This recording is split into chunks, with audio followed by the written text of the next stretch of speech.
आणि आता बातमी बॉम्बस्फोटाप्रकरणी लागलेल्या निकालाची 2006च्या मुंबई रेल्वे स्फोट प्रकरणी ही मोठी बातमी समोर आली। सर्व आरोपींची न्यायालयानं निर्दोष मुक्तता केली आहे। 209 जणांचा या बॉम्बस्फोट प्रकरणामध्ये मृत्यू झाला होता।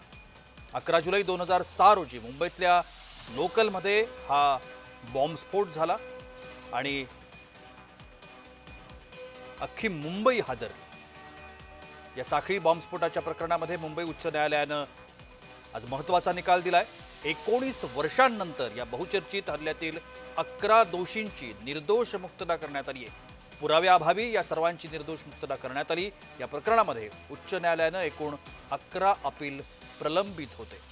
यामध्ये राज्य सरकारनं मृत्यूदंडाची शिक्षा कायम करण्याकरता दाखल केलेल्या याचिकेचा देखील समावेश होता।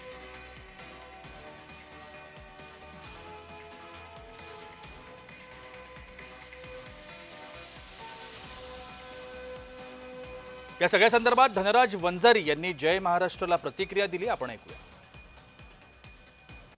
माझ्या माहितीप्रमाणे याच्यामध्ये एटीएसने जो तपास केला आहे तो अतिशय निकोप आहे। पोलीस आणि कायद्याच्या दृष्टिकोनातून जे व्हायला पाहिजे होता तो सगळा तपास व्यवस्थित आहे।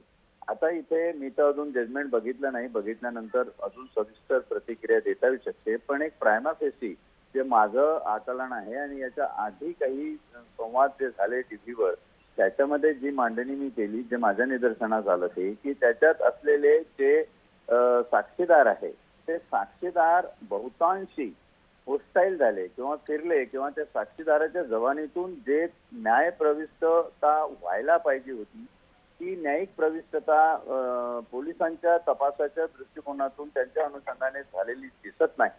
त्याच्यामुळे अपरिहार्यपणे न्यायदेवतेला असा निर्णय द्यावा लागला असेल। परंतु तरीही याला अपील आणि बाकीचे सगळे जे आहे ते उपलब्ध आहे। त्यानुसार काही ना काही याच्यामध्ये पुढे बघूया काय होतं। दरम्यान या संपूर्ण प्रकरणावरती भाजपा नेते किरीट सोमय्या यांनीही प्रतिक्रिया दिली आहे। आपण ऐकूया। मुंबईतील रेल्वे ट्रेन बॉम्बस्फोट यावर आज जे मुंबई उच्च न्यायालयाने निर्णय दिला आहे धक्का बसला आहे।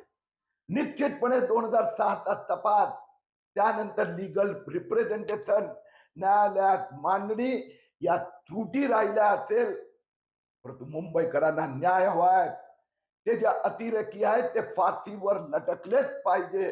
मी मुख्यमंत्री देवेंद्र फडणवीस यांना अपील केली आहे की एक चांगली इन्व्हेस्टिगेशन लीगल टीमची रचना करा, सर्वोच्च न्यायालयात जा, मुंबईकरांना न्याय मिळालाच पाहिजे।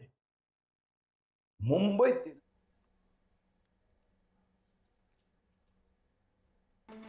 हा दणका का बसलाय बघूया। सर्व आरोपींची उच्च न्यायालयाकडून निर्दोष मुक्तता करण्यात आली आहे। 19 वर्षांच्या प्रदीर्घ काळानंतर या आरोपींची सुटका झाली आहे। एकूण 12 आरोपींची निर्दोष मुक्तता झाली आहे। आरोपात 5 जणांना फाशी आणि 7 जणांना न्यायालयानं जन्मठेप सुनावलेली होती। दरम्यान त्यावेळेला 2006 साली काय घडलं होतं आपण पाहूया। जुलै 2006 7 लोकल ट्रेनमध्ये बॉम्बस्फोट झाले। बॉम्बस्फोटामध्ये 189 जणांचा मृत्यू झाला तर 827हून अधिक जखमी झाले। बॉम्ब असलेले प्रेशर कुकर्स हे लोकल ट्रेनमध्ये ठेवून हा स्फोट करण्यात आला।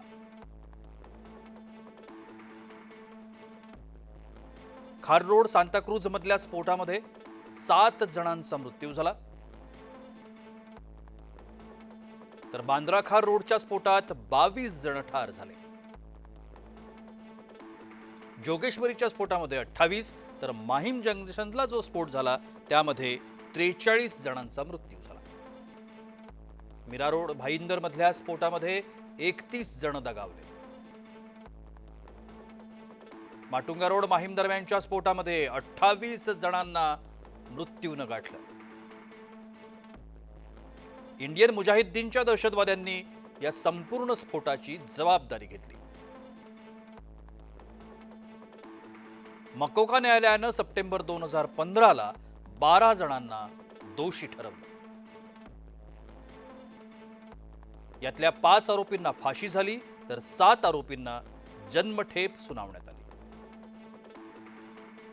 फैजल शेख, आसिफ खान, कमाल अन्सारी, एहतशाम सिद्दीकी आणि नाविद खान यांना फाशी झाली. मकोका न्यायालयानं सुनावलेल्या फाशीच्या मंजुरीसाठी सरकारनं उच्च न्यायालयात याचिका दाखल केली.